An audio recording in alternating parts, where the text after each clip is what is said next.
Assalamualaikum warahmatullahi wabarakatuh. Alhamdulillah kita berjumpa kembali dalam suasana sehat walafiat. Baik, kali ini kita akan mencoba salah satu bentuk bentuk dari sebuah kegiatan di laboratorium, khususnya pada laboratorium elektronika, yaitu dengan desain rangkaian dari sebuah skema atau sebuah rangkaian elektronika yang akan didesain dalam bentuk PCB. Nah, ada beberapa metode memang yang kita biasa gunakan. Kita bisa menggunakan metode dengan pendekatan aplikasi atau software untuk rangkaian. Ada juga metode mendesain dengan sistem manual.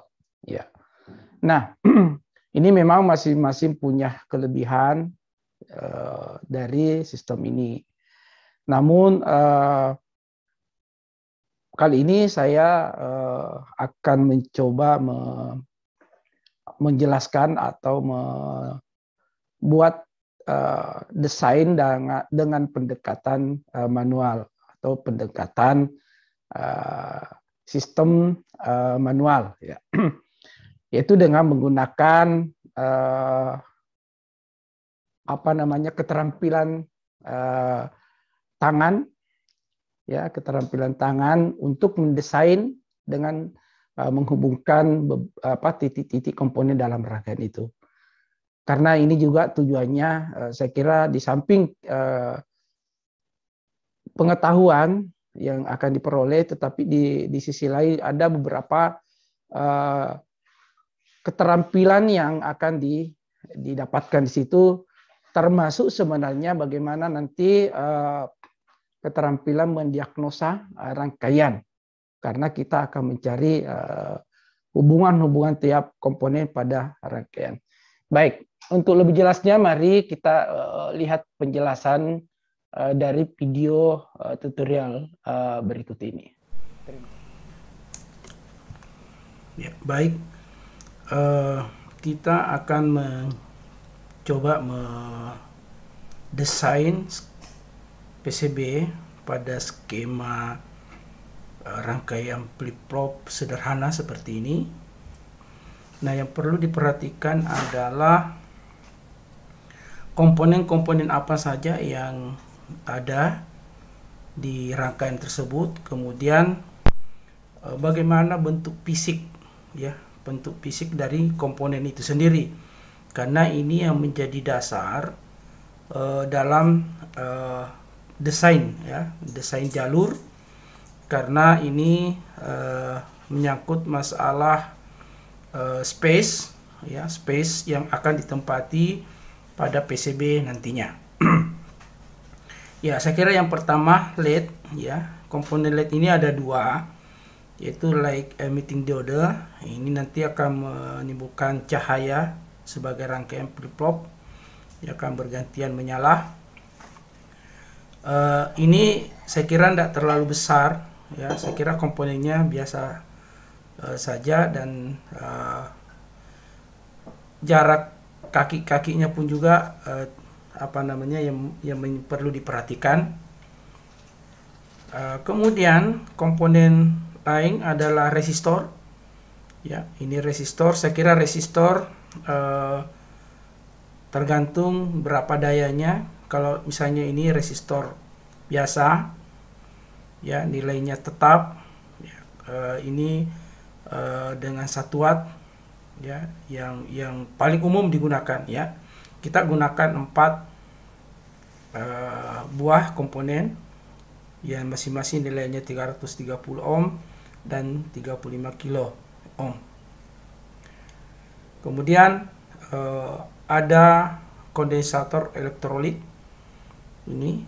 Nah, ini modelnya kalau secara fisik bundar, lonjong, ya. Ini bundar. Nah, besarnya itu tergantung berapa besaran, ya, besaran dari komponen itu, ya, termasuk berapa tegangan, ya, tegangan. Kalau misalnya 330 mikrovolt yang ada di sini, kalau misalnya 25 volt, itu nanti besarannya ini semakin besar kapasitansi dan tegangan dari elko ini secara fisik berpengaruh, ya. Semakin besar juga, ya, semakin besar juga. Ya, jadi ini harus dipikirkan juga nanti pada saat sebelum kita mendesain, harus lihat bendanya, lihat komponennya, berapa space atau berapa luasan yang digunakan dalam PCB pada saat kita mendesain. Nah, begitupun juga di transistor, kita lihat kodenya, nanti lihat di buku, ya. Betulan yang digunakan di sini adalah tipe C9012. Nah, kalau dilihat dari buku, nah ini dia model seperti ini. Kemudian posisi kaki baik emitor, biasis, dan kolektor, ya, seperti ini. Nah, di sini yang perlu diperhatikan, ini kolektor, berarti nanti kolektornya nanti dia didesain di atas, ya, atas, dan ini kakinya lurus. Sebenarnya bisa dibuat menyilang segi 3, tapi kurang bagus, ya. Lebih baik kita mendesainnya lurus seperti bendanya. Baik, saya kira itu komponen. Ada input, tegangan inputnya 9 volt DC, ya. Saya kira itu beberapa komponen. Nah, sekarang kita mulai mendesain aja. Yang perlu diperhatikan pertama adalah bagaimana letak komponen dulu, ya. Walaupun kita sudah bagaimana berusaha untuk mendesain, ya, sedemikian rupa supaya nilai seninya juga ada, ya, maka coba kita meletakkan dulu. Misalnya di sini kita letakkan ini titik-titik sudah saya bikin tadi. Nah, ini adalah LED, ya, dioda LED. Ya, ini ada 2 seperti ini, ya. Jadi saya menggunakan pensil supaya nanti mudah dihapus setelah jalurnya kita buat, ya. Ini adalah R. Ini bentuk fisiknya seperti ini, ya, walaupun simbolnya seperti ini, tapi nanti kita lihat bentuk fisiknya seperti ini. Jadi kita buat ini kalau model desainnya begini, berarti komponennya nanti melintang atau baring, ya, karena bisa juga dibuat berdiri, ya. Ini kita nah, kemudian ini adalah elko. Nah, ini elko ada polaritasnya, kita letakkan di sini Ya, saya di sini adalah positifnya, di sini negatifnya. Nah, kita di sini positifnya, di sini negatifnya. Nah, kemudian, nah sekarang posisi transistor, kalau misalnya kolektornya mau dibuat di atas supaya mudah nanti didesain, maka arah dari transistor ini seperti ini ya, berarti dia begini ya, sama dengan ini karena ya ini letaknya di C-nya dibuat di atas. Jadi kalau ini dibalik ke sini berarti C-nya, berarti dia melonjongnya ke madhab keluar. Nah, itu tata letak. Nah, sekarang kita mau coba mulai menghubungkan dari titik masing-masing titik komponen. Nah, yang pertama adalah kita selesaikan dulu satu bagian. Misalnya kita selesaikan bagian di sini dulu. Ya, maka ya, berarti kita selesaikan dulu bagian atas atau di positifnya ini. Ya, kita sambung ke sana. Anggap ini ke power masuk. Nah, kemudian R ini R2, ini R3, ini R4, anggap ini R1, R2, R3, R4. Berarti dia menuju ke positif semua. Nah, itu sudah. Berarti bagian ini selesai. Nah, kita pindah di bagian sini. Ya, kita pindah di bagian sini. Kita selesaikan dulu R1. Ya, berarti sini ini, nah ini juga sambung.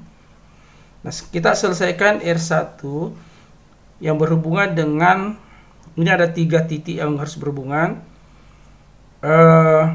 Titik kolektor di transistor dan positif dari elko ya, kondensator elektrolitnya ya. Jadi karena tadi di sini C-nya di atas, di sini adalah kolektor, di sini emitor, ini basis ya.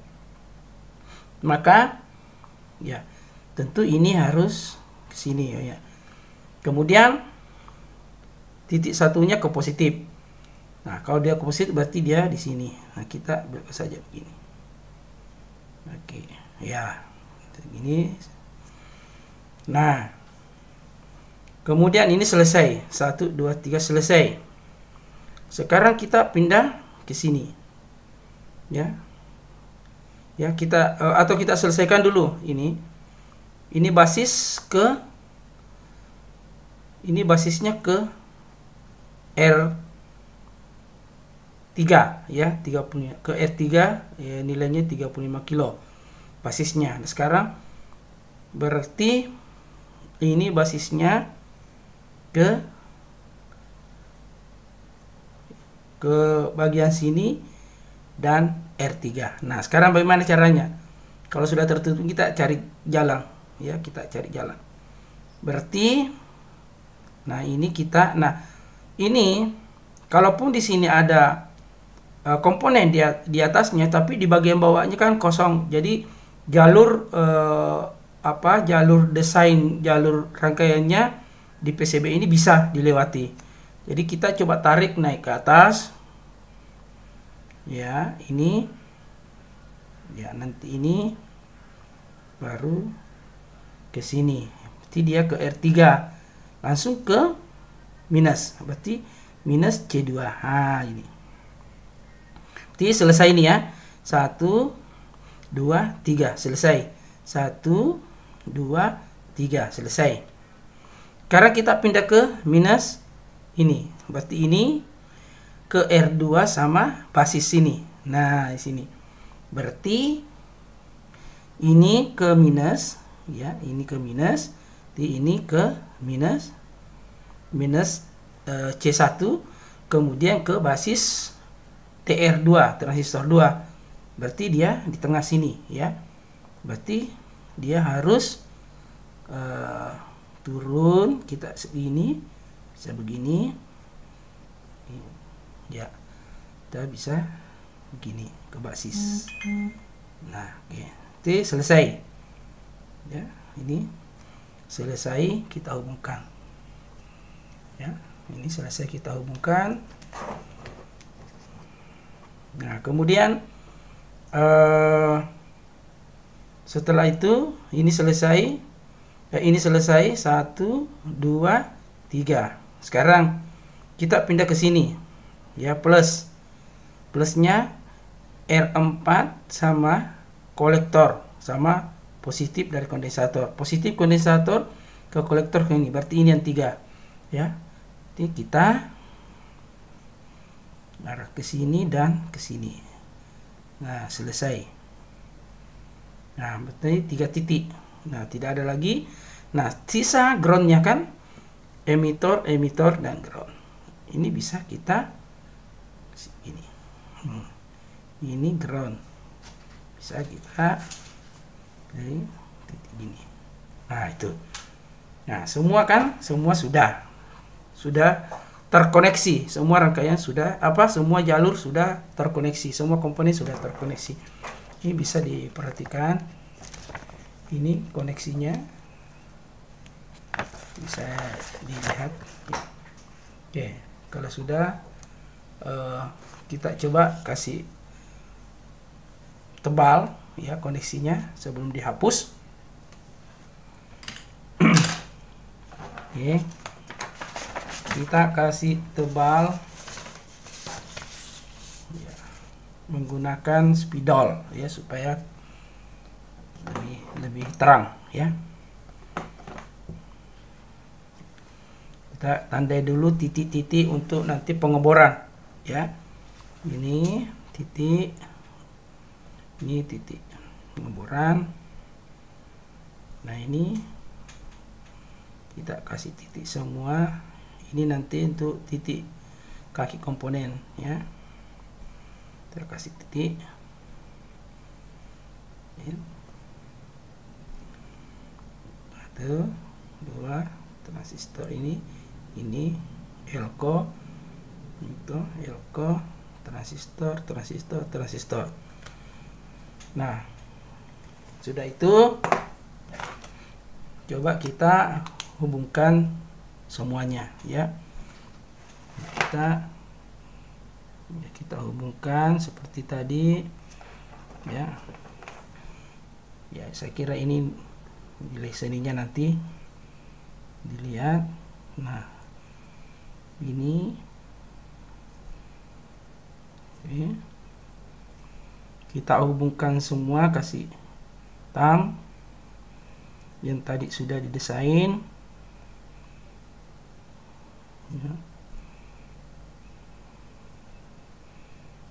Nah, ini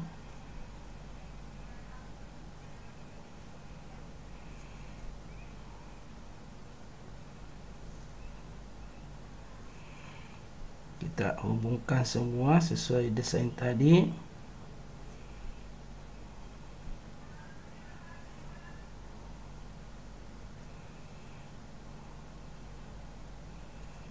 Ya.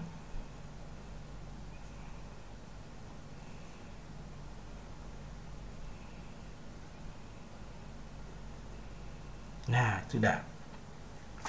Sekarang tinggal kita kasih tebal ya, kasih tebal. Nah, kalau ada perpotongan seperti ini sebaiknya dibuat sudut ya. Sudut karena dia akan dilewati oleh arus, sehingga kalau dia patah, perpotongannya patah, lebih mudah terangkat kalau kena kalau panas ya. Sehingga biasanya dikasih sudut seperti ini, dikasih sudut tebal supaya tidak mudah terangkat kalau pada saat dilakukan penyolderan.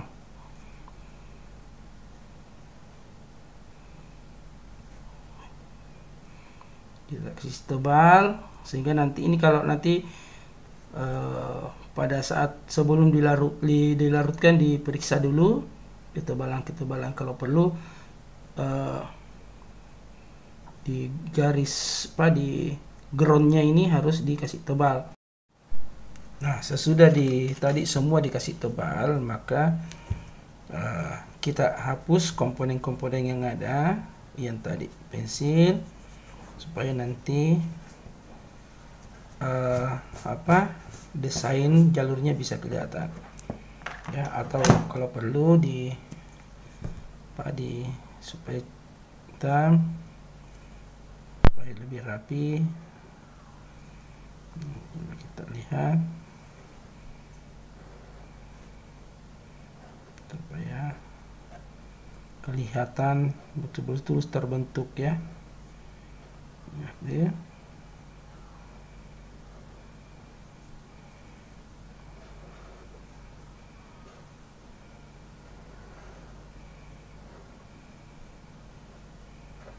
Nah, pada saat ini dihindari ada short atau ada hubung singkat di jalur ini, dan dipastikan tidak ada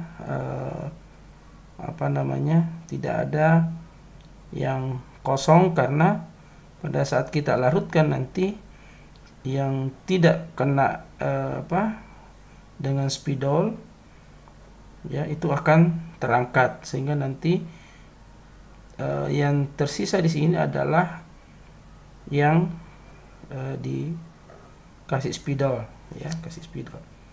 Nah ini, nah, seperti ini model desain PCB ketika kita manual ya. Saya kira ini kalau dibuat lebih halus lagi, saya kira tidak kalah dengan desain yang menggunakan aplikasi. Ya, di sini tentu ilmunya yang diharapkan adalah bagaimana nantinya dengan pengalaman membuat desain secara manual itu nanti pada saat kita mendiagnosa rangkaian itu mudah. Jadi pada saat kita mencari atau mendiagnosa rangkaian, apakah nanti rangkaian itu ada kerusakan atau ada komponen-komponen yang mau diganti, ya kita mudah untuk mendiagnosa. Nah, kemudian, saat ini pada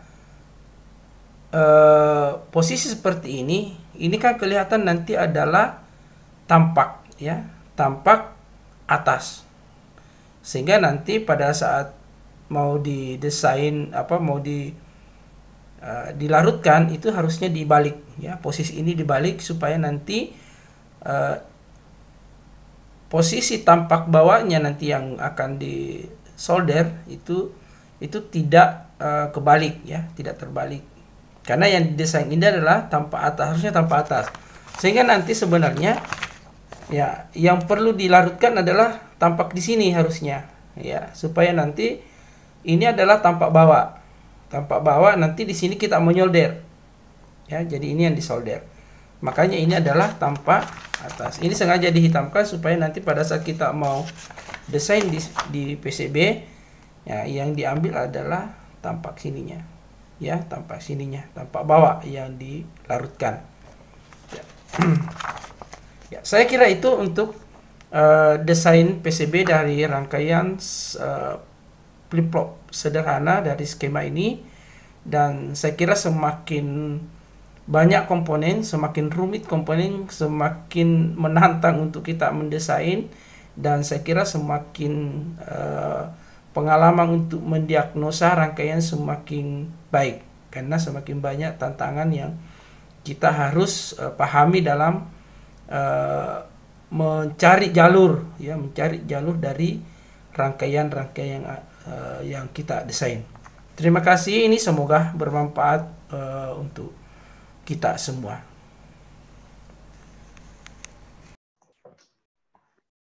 Ya, itulah tadi video bagaimana cara mendesain PCB dari salah satu skema rangkaian, yaitu rangkaian flip-flop sederhana. Dan semoga apa yang dijelaskan tadi, mulai dari bagaimana mengenali komponen secara fisik, bagaimana tata letak komponen di PCB nantinya yang didesain, kemudian bagaimana menghubungkan kaki komponen yang satu dengan komponen yang lain sehingga membentuk sebuah jalur komponen yang nantinya akan tercetak pada PCB. Ya. Saya kira itu yang perlu kami jelaskan pada kesempatan ini. Semoga apa yang dibawakan tadi dapat bermanfaat untuk kita semua. Dan saya akhiri dengan ucapan Assalamualaikum warahmatullahi wabarakatuh. Tetap semangat.